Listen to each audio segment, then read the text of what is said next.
All right, hi everybody. How you doing? My name is Matt Rasetta. I own a company called Superior Rate Mortgage of New England. We are a broker shop of about 30 loan officers and about 12 operations people in Massachusetts.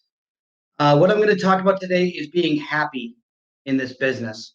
I have a little bit of a curse and a blessing. I'm super ambitious, like most of you guys are, but I'm also a super anxious person. And I've done this career now for 18 years. And the first part of my entire career, I did unhappy. And I feel bad for myself looking back. I was always wildly successful. I have no problem saying that. I was always at the top of everything. I always made more money than all my friends and everybody else. But I looking back, I wasn't happy. The second part of my career, I've been more successful. And I've been finally found happiness. I'm 43 years old. I didn't find happiness until I was about 33 years old. A lot of the newer people in this business think like you get in, you start making money, and it's awesome. But then you start feeling this sting of like, hey, how long can I do this for? I know that when I say that to you guys, or when I'm saying that right now, that resonates. A lot of people are saying like, money's good. Maybe things like golden handcuffs come up. Like, hey, I can do this. It's good. Money's awesome. But you know what? What's it worth? What's it worth if you're not happy? And I lived that for a long time. But I was fortunate enough and brave enough to say, listen, I want to be happy in my life. Money's awesome, but if at the end of it I have money and I'm not happy, it's not. I am here to tell you that you can be happy in this career, though, and it doesn't have to be something that is a counting the days until maybe you hit that goal, which, by the way, you're just going to hire once you do get there. So we're going to talk about how to be happy as a loan officer in this career, okay? So when you have ambition in your life, that's great. That will drive you, okay? When you have some anxieties, that can kill you. So we want to kind of manage our anxieties as best we can. I'm going to talk about how to do that. First part of my career, I started off working at a bank, and when you're a young, insecure guy, that's what fueled me was fear. Fear works.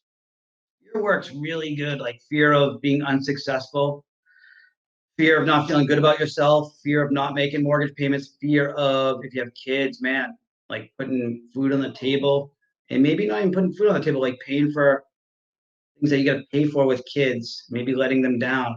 Your worst fears, like they can come up. Um, and it does work to live in fear, and you will do well. You'll make dough, but it's not. You'll hate the whole job. And when people say, "How do you like what you do?" You'll say, "It's a lot." It's okay. It's a lot though, and you'll never truly be happy. But I'm here to tell you, you can be. I started off in banking, and I'm not a corporate guy, so I got out of that, and I bought into what would be known in those days as a like a net branch, kind of like owning a Burger King. You don't own Burger King, you own that branch though. And I bought into that right when the mortgage crisis happened. And my mother called me and she said, "Oh, what's this I hear about the mortgage crisis?" Like, I haven't heard of it. And we made it by one loan.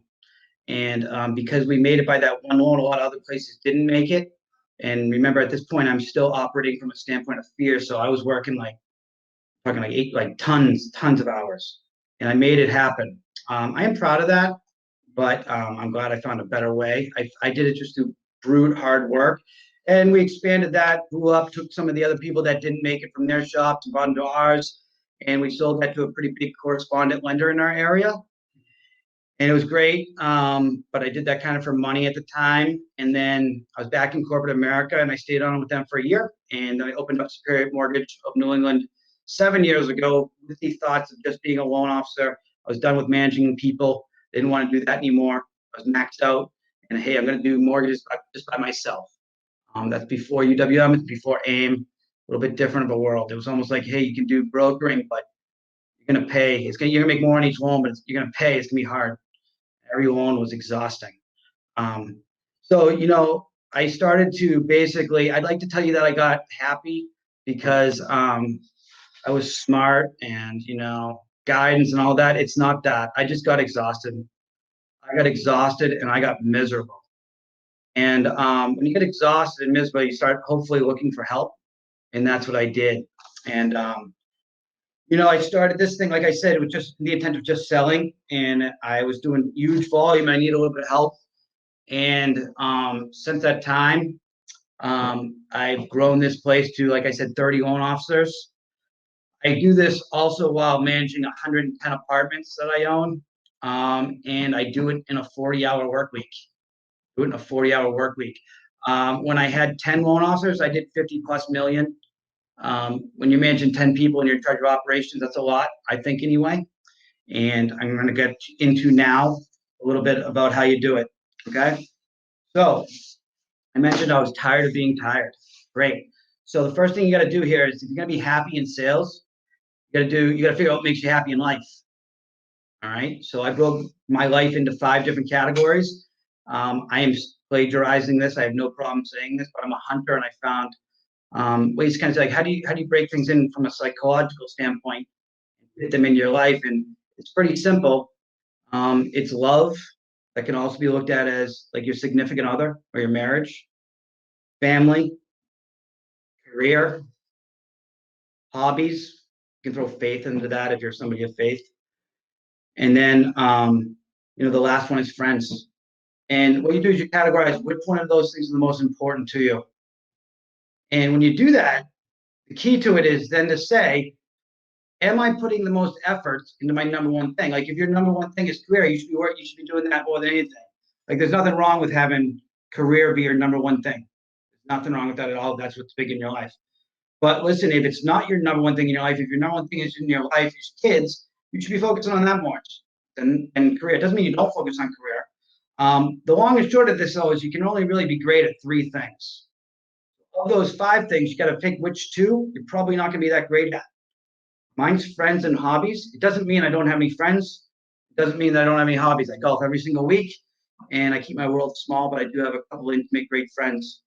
And but to me, my number one thing is my wife. My second thing is my family / my kid, and then my third thing is my career.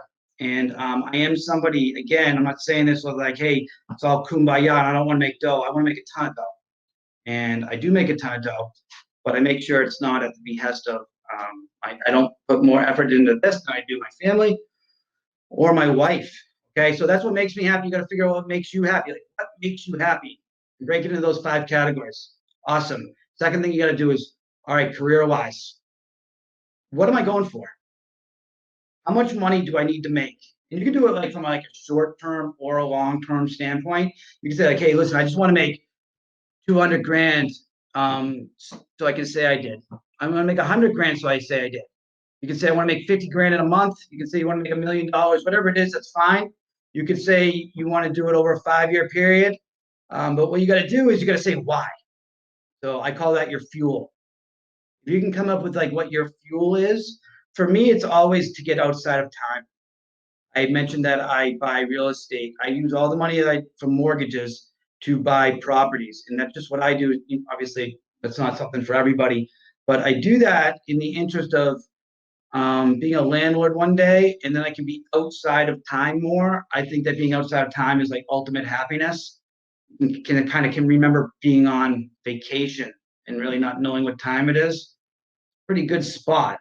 Some loan officers are on here. Most of you guys are going to say, I can't remember it being like that. I'm constantly on call. Let me tell you something. If you're constantly on call, you will be unhappy. All right. So great. Figured out what made us happy. We know where our categories are, which 3 we want to master, and we know that the efforts that we're going to put into each one of those is going to equal where they fall on 1, 2, 3 category. And the 4 and 5 will mix those 2 things in there. Now, second thing, we know what makes us successful in our own minds. Know what it is. What's the dollar number? It is about money. Okay, if it's about other things, maybe that's not what this talks about. This is about money, and it's just something that relates to me, and I think it's something that relates to most of us. So if you're going to have it be about money, how much money is it? What is your goal? What's your fuel? And that's what you're doing. That's what you're playing to. Okay, great. So first part of my career, I said I did through fear. Fear works. I was all over the place. I had no idea why I was successful. Zero idea. I just outworked everybody, and I ran around like a nut. And you don't realize it for a few years, but then you eventually do. And if you're smart, you say, I want to do this job. Like, I like it. I'm okay at it. I can make dough at it. But I need to figure out how to be disciplined in it. A lot of people think like we resist discipline. The word discipline from time we're little kids kind of is like an ugly word. That word. I don't want to be disciplined because that means I have to work more. It's actually the opposite though. If you're disciplined, and I didn't learn this, but it's a big part of my happiness. If you're disciplined, you have to work less. Okay, because by being disciplined, by having to do something career-wise, it means that you don't have to worry and your mind can be at rest on times when you are with your family, with your friends, doing your hobby, or with your significant other, the other stuff. All right. So you have to set up measuring blocks. You have to. Whether you get lending tree leads, whether you get internet leads, like whether you can be a loan officer by getting leads or generating your own. The game here is taking applications. Define to yourself what an application is. I don't care how you do it. At Superior Rate Mortgage, we say an application is issuing a pre-approval or presenting a refinance that somebody can say yes or no to. If you present a refinance and the person can't say yes or no, like it's a turn down, we don't count that. But issuing a pre-approval would be considered an application. Presenting a refinance, the person can say yes or no. It's not like the most strong one, but like could they have said yes or no? And would it work? Would people approve it? It's not like a garbage loan that's not real. Would they accept it? Would Fannie, Freddie, FHA, all those places accept it? Yes, that's an application. Cool. So how many applications do you then need to make a week or take a week in order to reach your money goal? Okay, if you're a really good salesman, I think it's probably 50-50. So 50% of the applications you take, you're going to get deals out of. If you're at that number, you're a pretty good loan officer. If you get leads, you're going to have to take more applications than somebody that's self-sourced. If you're self-sourced, part of it, most of the game is getting the leads. All right. So what you're going to do is you're going to set up a weekly and a monthly to-do list. Every single Sunday night, make it a disciplined plan that you go up in your office or you say, hey, you know what, give me 5 minutes. You go and you set your week up and you print your weekly to-do list. I will certainly share with you my weekly to-do list, but I don't have one loan officer. I don't have one of my 30 that have been in this business for more than 5 years. I only have 3 that were in the business prior to coming here. We haven't had under a $500,000 payroll in a month, and I can't tell you how long, and we'll do probably $750 million this year. The to-do list, we are self-sourced. We don't do leads, so a lot of it is based on getting out there, but it's setting appointments with realtors or referral partners, divorce attorneys, realtors, financial advisors. It's doing a certain number of meetings a week. If you want to make $1 million, the amount of meetings you do, it's going to be more. It's going to be a lot more than if you want to make 100,000. That's fair. Just figure out what that is to you.